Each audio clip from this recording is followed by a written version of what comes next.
இல்ல. ஏன்? ஏன்னு கேட்டா, ஆ, நம்ம ஊர்ல பொம்பளைங்க முன்னேறதுக்கு ஆண்களை விட 100 மடங்கு முயற்சி பண்ணணும், கஷ்டப்படணும். அப்பதான் போல்டு விமனா சாதனை பெண்மணியா வர முடியும். அதுக்கு மனசுல தெம்பும் தைரியமும் வேணும்ல. நீங்க ஜான்சி ராணி, கல்பனா சாவ்லா மாதிரிலாம் வரணும்ல. அதுக்குதான் இந்த ட்ரெயினிங். சூப்பர்ல. எவ்வளவு நாள் இந்த ட்ரெயினிங்? அது மாசத்துல 3 நாள். மாசமா? ம். தச்சுட்டு போயிடக்கூடாதுல்ல, அதுக்குதான். ஆமா, என்ன கண்டுபிடிச்சிருக்காரு? ஆம்பளைங்களா தான் இருக்கும். ஏன்? நீங்க வளர வளர உங்களுக்கே புரியும். போய் விளையாடுங்க போங்க.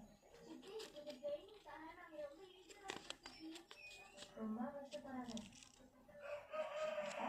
இன்னைக்கு நம்ம நல்ல நேரம் இருக்கு. வெளியில வாங்க. வருவாங்க வருவாங்க. வாங்க போலாம்.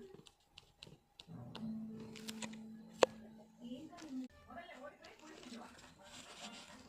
அத்தை, நான் காலையிலே குளிச்சேன்.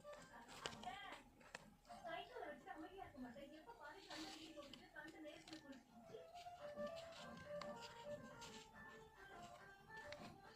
ஐயோ, எங்க வீட்டுல ஈஸியா உத்து வாழவே முடியாது தேவி. நான் போய் குளிக்கிறேன்.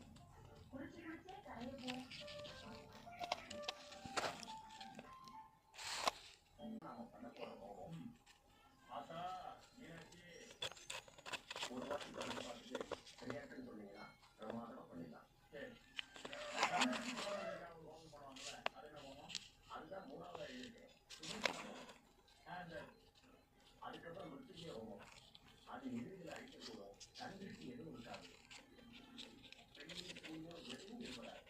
எதிரிகளை அழிச்சு அழிக்கிறோம். ரொம்ப சந்தோஷம். இந்த எதிரிகள் அழிஞ்சு போட்டு போட்டோம்ல, அதனால தாங்காவே பண்ணிக்கணும். ஏன்னா எதிரிகள் நிறைய பேர் இருக்காங்க. வீட்டுக்குள்ளே இருக்காங்க, வீட்டு வெளியே இருக்காங்க. சரியா? நல்லா பண்ணிருக்கேன். ரொம்ப நல்லா பண்ணிடலாம். இந்த ரெஸ்டாரண்ட் பாருங்க, அதுதான் பேக்கரி. இன்னும் நீங்க சொன்னீங்கன்னா அது மாதிரியே